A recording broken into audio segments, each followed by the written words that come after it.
Assalamualaikum warahmatullahi wabarakatuh. Jira jirtu hordoftoonni Oromoo gaarri hundi keessan fayyaa keessanii alhamdulillah ani nagaa jira. Har'allee viidiyoo biraatu walitti deebinee jira akkuma argaa jirtanii. Har'a keekii hojjechuudhaan walitti deebinee jira inshaallah. As biratti akka argaa jirtanitti killee sadii qopheessee jira. As biratti ruubii burcuqqoodha zayitii qopheessee jira. As biratti bishaan burcuqqoo tokko qopheessee jira. As biratti ammoo vaaniliyaa keek hojjechuudhaaf isinitti akka mul'atu abdiin qaba. As biratti isa kana hojjanna jechuudha. Kun jaahila akkuma jirutti jira. As bira akka argaa jirtan killee sadii ofirraa qaba. Baay'ee salphaadha. Homaa hin barbaachisu. Asuma ilaaltanii hojjechuu ni dandeessu. Killee sadii zayitii burcuqqoo ruubii fi bishaan burcuqqoo tokko asirratti jedhutti jechuudha. Ana amma isa kana haala kamiin akka hojjannu wajjumaan ilaallaa turtiin keessan nafaana haa ta'u isinin jedha. Hayya amma akkuma argaa jirtan kun maashinii keessa kan isa keessatti hojjedhu. Awwalti zayitii itti buusa. Achi booda bishaan burcuqqoo tokko san itti buusa. Bifuma yeroo darbee hojjedha jechuudha. Keekiin yeroo kamiyyuu bifa tokkoon hojjetama. Haalli itti hojjetamu garagara haa ta'u malee yookiin keekichi bifa garagara haa ta'u malee haalli itti hojjannaa isaa yeroo baay'ee wal fakkaata jechuudha. Bismillah killee ittiin godhaachuun booda killee sadii fi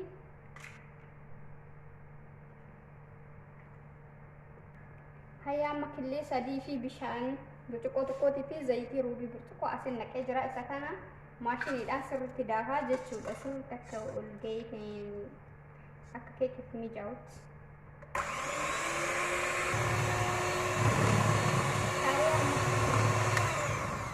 Amma akkuma argaa jirtan kanatti kun akkanatti ol guutee sirriitti sirraa'ee jira. Achiin booda paawudarii keekii itti nan'aa jechuudha. Kana isa kan itti nan'aa jechuudha. Tokko guutuu itti fayyadama. Achiin booda ammallee sirriitti waliin geennaa jechuudha. Akkuma reefu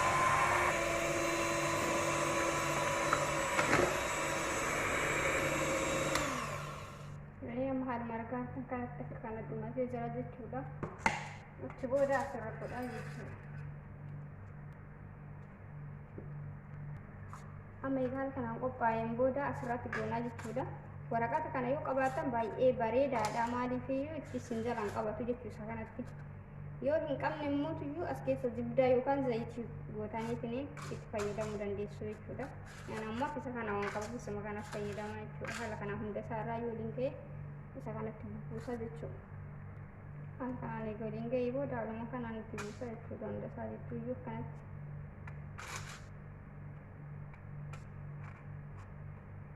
Ittuma isaatti buufna jechuudha. Hunda isaati yoo akka tokko xiqqaate tokkoon guddanne nu jala. Haaluma kana hunda waliin geenna jechuudha.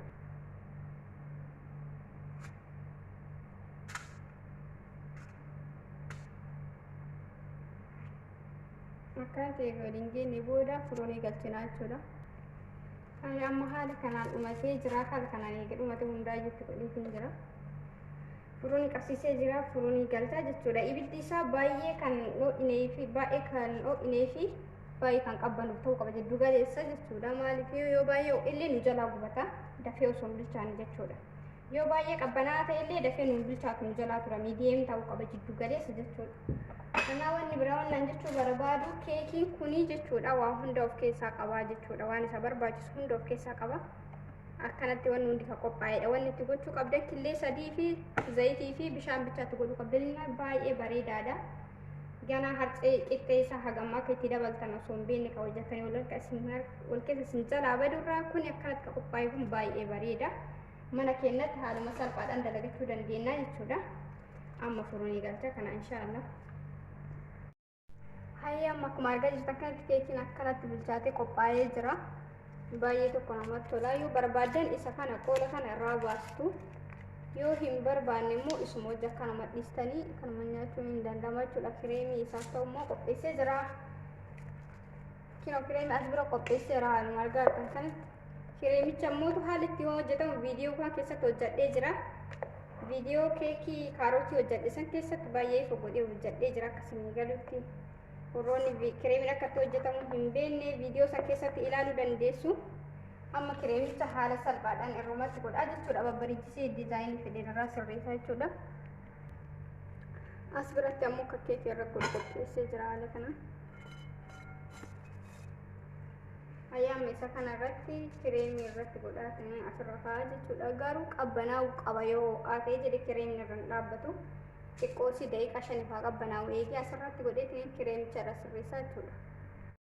Ayyaama eega daqiiqaa 5 qabbanaa'ee booda gubbaa isaa kana haala kanaan irraa kukkutaa jechuudha.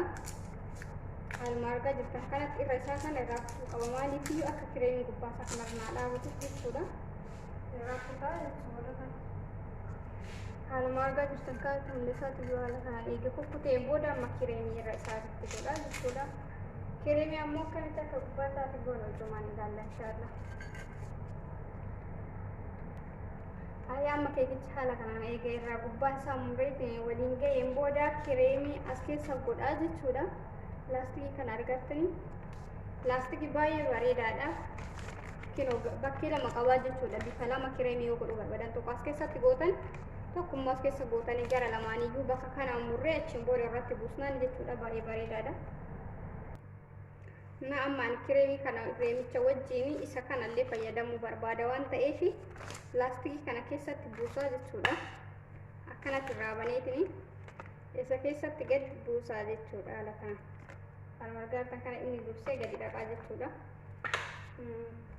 Kan biraa ammallee bifa kanas fayyadamuun barbaada. Isa immoo cinaa kaaniin buusaa jechuudha. Gara lamaan akka qabu ilaallee turre dura as jiran wanti kanaan buusaa jechuudha.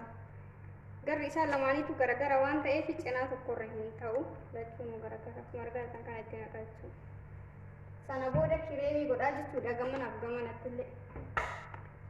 Kireemicha haala kanaan qopheeffadhee qabu kana isa kanatti godhaa jechuudha.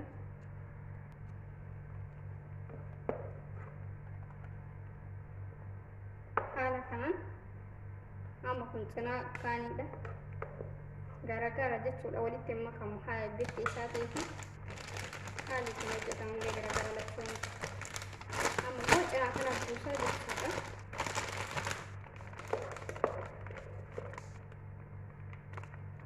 Haaluma kana hundaatti naqee geessa. Ayyaamatti godhee geesseera. Akkuma argitan kana cinaan kun magaala. Cinaa kanaan immoo diimaa fi adii ta'ee jira. As biraan immoo kireemii fi chokkoleetii itti godheedha. Amma immoo bakka kana murree isa keekicha gubbarratti goonaa jechuudha. Keekii kana gubbarratti. Ayyaama haaluma argaa kana muree jira haala kana gubbaa isaatti godhaa jechuudha. Bismillahirrahmanirrahim.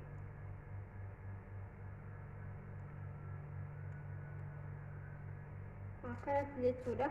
Isin bifa barbaadanii godhachuu dandeessanii bifa hedduullee ni ta'a. Haaluma argaa jirtan kanatti.